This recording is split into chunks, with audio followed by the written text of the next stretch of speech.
Peserta kelas seminar dan workshop, akhirnya kita sampai pada sesi 12 dengan topik penulisan artikel ilmiah pada jurnal.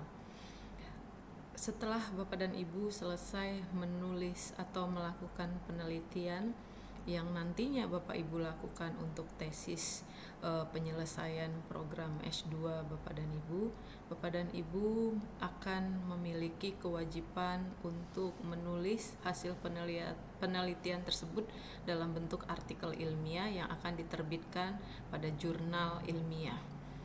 Sebenarnya isi daripada artikel penelitian yang diterbitkan pada jurnal ilmiah sama dengan isi daripada penelitian yang Bapak Ibu tulis pada tesis. Hanya saja pada jurnal ilmiah nanti Bapak dan Ibu akan lebih menyingkat informasinya.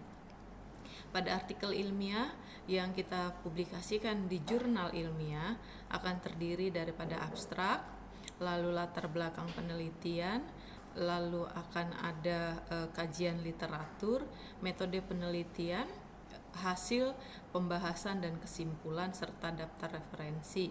Bapak dan Ibu bisa menulis abstrak tersebut pada akhir setelah selesai menulis seluruh laporan penelitian, atau kalau Bapak dan Ibu mau menulis di awal juga bisa. Abstrak penelitian tersebut biasanya terdiri daripada 150 sampai dengan 200 kata. Abstrak itu berisi tentang mengapa topik penelitian tersebut penting, pertanyaan atau permasalahan penelitian yang perlu dijawab, lalu metode penelitian, hasil penelitian, serta nanti di abstrak itu ada kata kunci. Maka Bapak dan Ibu di dalam menentukan kata kunci, buatlah kata kunci yang mewakili isi daripada penelitian Bapak dan Ibu. Lalu kemudian masuk kepada latar belakang penelitian. Pada latar belakang penelitian di sini Bapak dan Ibu perlu menjelaskan mengapa topik penelitian tersebut penting, mengapa isu tersebut perlu dilakukan, dan penelitian atau hasil penelitian sebelumnya tersebut belum dapat menjawab isu penelitian yang Bapak Ibu angkat saat ini. Nanti pada latar belakang penelitian Bapak dan Ibu perlu menjelaskan tentang riset gap yang sudah Bapak Ibu temukan. Lalu di dalam latar belakang tersebut Bapak dan Ibu juga perlu mencantumkan objektif atau tujuan daripada penelitian ini.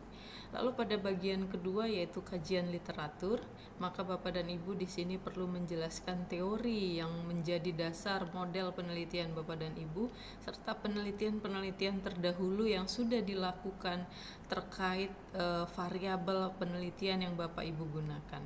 Lalu kemudian masuk ke dalam metode penelitian. Di sini Bapak dan Ibu akan menjelaskan tentang indikator dan juga definisi operasional serta kuesioner penelitian yang Bapak Ibu gunakan di dalam pengumpulan data, lalu metode analisis statistik yang digunakan. Pada hasil dan pembahasan Bapak dan Ibu akan menjelaskan tentang hasil penelitian Bapak dan Ibu, apakah hipotesis yang Bapak Ibu ajukan terdukung atau tidak. Lalu pada bagian pembahasan tersebut juga Bapak dan Ibu akan menjelaskan sebenarnya kontribusi hasil penelitian Bapak Ibu ini berikan itu baik pada kontribusi praktis maupun teori apa yang dapat diberikan. Lalu pada bagian kesimpulan adalah di sini menutup, biasanya hanya meringkas tentang keterkaitan dengan pertanyaan penelitian dan tujuan penelitian tersebut. Pada bagian akhir adalah daftar pustaka. Bapak dan Ibu perlu mencantumkan semua referensi yang Bapak dan Ibu gunakan mulai dari latar belakang sampai kepada bagian kesimpulan. Perlu sekali untuk bisa mencantumkan daftar pustaka agar Bapak dan Ibu tidak masuk di dalam kategori plagiarisme.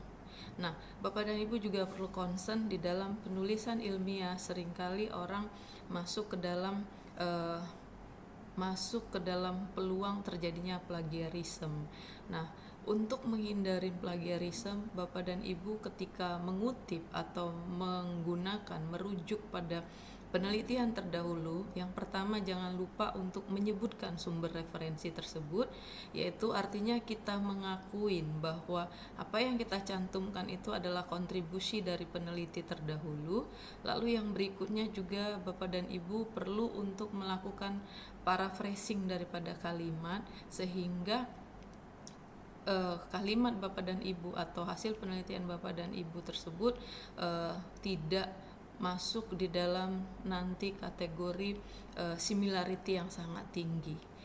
Untuk bisa menjawab diskusi daripada topik terakhir ini, Bapak dan Ibu perlu untuk mempelajari materi-materi yang ada di Learning Management System dan juga YouTube yang sudah disediakan pada LMS ini.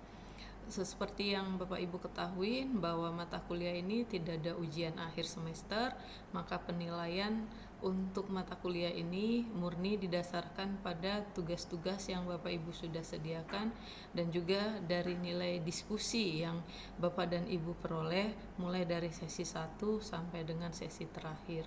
Semoga kita semuanya sehat selalu dan Bapak Ibu bisa menyelesaikan perkuliahan ini dengan baik dan juga bisa menyelesaikan program Magister Manajemen ini dengan baik. Terima kasih, demikian dari saya.